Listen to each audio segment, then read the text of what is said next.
Welcome back. Joining me now is Republican Congressman Michael McCaul of Texas. Congressman, thank you so much for joining me. Really appreciate it. Sure. Thanks, Kristen. Well, I want to start with some of the breaking news, and we've had a lot today. The Pentagon Inspector General report concluding Secretary Hegseth's secret information in that Signal group chat earlier this year had information that had been intercepted by a foreign adversary. Had that happened, it would have imperiled American troops. Given that, given the findings of this IG report, do you still have confidence in Secretary Hegseth? Well, look, this happened early in the administration. It obviously was a mistake. Using Signal to have secure conversations. You know, anytime I have classified conversations, it's on a secure phone or in the SCIF. I think it's a lesson learned. And I think anytime you have a strike that involves American troops against a foreign adversary, that is not to be lightly taken. And the security measures have to be on top. And I think they've learned a lot from this. Obviously, they're not using Signal anymore. And I think also looping in the reporter into this was also very, I think, reckless, if you will. But they've learned from this. And but I think the Inspector General's right. If you're going to conduct a strike against a foreign adversary, you can't telegraph that in advance. Well, Congressman, I hear your language, which is not what we've heard from Secretary Hegseth. He has, frankly, been more defiant. Do you think that he needs to come out and say, I have learned a lesson. I am not going to use Signal anymore for these types of sensitive communications? Well, and it is true that there was no classified information on the Signal chat. However, I think honesty is always a better policy, I think, in messaging and with Congress to say, look, we learned a lot from this mistake, that we're not using Signal anymore. We have gone to secure comm, and this won't happen again. I think that goes a long ways. Yeah, Congressman, I don't know if you just heard President Trump's remarks in the Oval Office. He was asked if he would support releasing the entire video into that boat strike, series of strikes that happened back in September that has been under such intense scrutiny this past week. He said that he doesn't have a problem with it. Do you think that is going to happen? Do you think that's the right course of action here? Should the video be released in full? Absolutely. It should be released to Congress. We deserve a briefing on this. The American people deserve that through their representatives. And, it's hard to speak intelligently on an issue you haven't been briefed on. Now, having said that, I will say, Kristen, look, we have secured our land border now, and that has provided a deterrence. What I think the president's trying to do is secure our maritime borders from drugs coming into the country.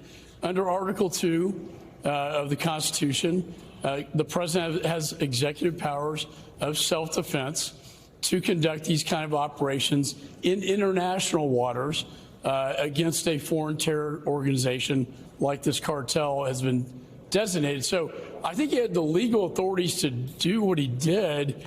It's just messaging and better transparency with the Congress about what really happened. And just to follow up on that point, if in fact there was a second strike that took the lives of survivors, as has been reported, would that constitute a war crime? Should someone be held accountable? That's a very heavy term to use. It gets, and I'm an attorney, I was a federal prosecutor. There's the law of the sea treaty that we never were signatory to. If this happened in international waters and it was truly in self-defense of the nation under Article 2, I believe the president would have that authority. Now, Kristen, the thing is, if it changes to an attack in Venezuelan waters, in foreign waters, or on land, that would invoke the War Powers Act. Congress would have to be notified of that conflict within 48 hours, and then Congress should have 60 days to determine, through the Foreign Affairs Committee that I chaired, to either declare war or an authorization of use of military force, or to disagree with the president's actions. All right, let's turn now to Ukraine. Special Envoy Steve Witkoff walked away from his meeting with President Putin yesterday without a breakthrough on a Ukraine peace agreement. President Trump said in the Oval Office that he was told Putin did signal that he wants to end the war, if only to start a trading relationship again with the United States. Do you think that Putin is serious about trying to bring this war to an end? Well, I'm very Holden and very high suspect. Look, he's a KGB officer. He's well trained. Once KGB, always. He despised Gorbachev and Yeltsin for the fall of the war. He wants the Russian Empire back. Bottom line, I was with the Ukrainian ambassador yesterday talking about these negotiations. Ukraine wants peace. They want a negotiation to take place, but it's got to be a fair and negotiation that includes a security agreement that is ironclad and not like the one in 1994. Budapest, where they gave up all their nuclear weapons and then Russia invaded. What I worry about, Kristen, is that they're going to delay. The Russians are going to try to change the security agreement and play a delay tactic. I wish the delegation well. I want this to work out, but certain things need to be in there, including, I was testified before Lindsey Graham's committee earlier today on the 20,000 children that have been kidnapped, abducted, and indoctrinated against their own country. So there are things that have to be in this agreement, including, I think, an up or down vote in the Congress on this agreement to have the backing of the American people. So I have high hopes, but I'm also very clear-eyed about who Mr. Putin is. And if this drags on too long, then the Congress will have no other choice but to go forward with these secondary sanctions that we've been talking about. And pass the bill, basically, another piece of legislation sponsored by Senator Graham that would greenlight imposing secondary sanctions against Russia. Is that what you're referencing? Correct. So this would basically be sanctions not just against Russia, but against any country doing business with Russia. And it would have a dramatic economic impact on Russia.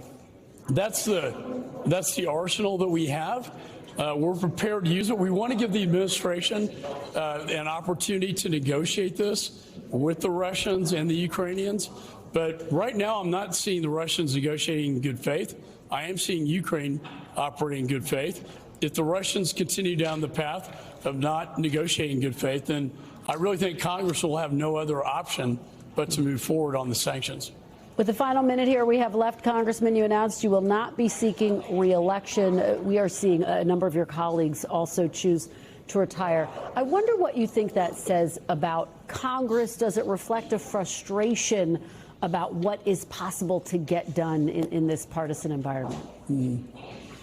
Well, I can't speak for the others. I do think it is becoming a more toxic environment. I've been in Congress for now over 2 decades. I've chaired 2 major national security committees. In my case, I've done it, and it's time to move on to the next chapter in my career and my life. I think it's important for members to know when to let go of power, but some of these other members don't have the same narrative, and I do think that the environment probably has contributed somewhat to that. It's not a family-friendly environment. It's become more politically partisan charged and a more toxic environment. And that's a reflection, unfortunately, of the American people. And that's not good for the politics in this country. I hope we can get back to where it was when I first came in Congress over 2 decades ago, when it wasn't frowned upon to work across the aisle to get good things done for the country, for God's sakes. That's the only way you're going to get a bill passed, House, Senate, signed into law by the White House. All right, Congressman McCaul, thank you so much for joining us. We really appreciate your perspective today. We thank you for watching, and remember, stay updated on breaking news and top stories on the NBC News app or watch live on our YouTube channel.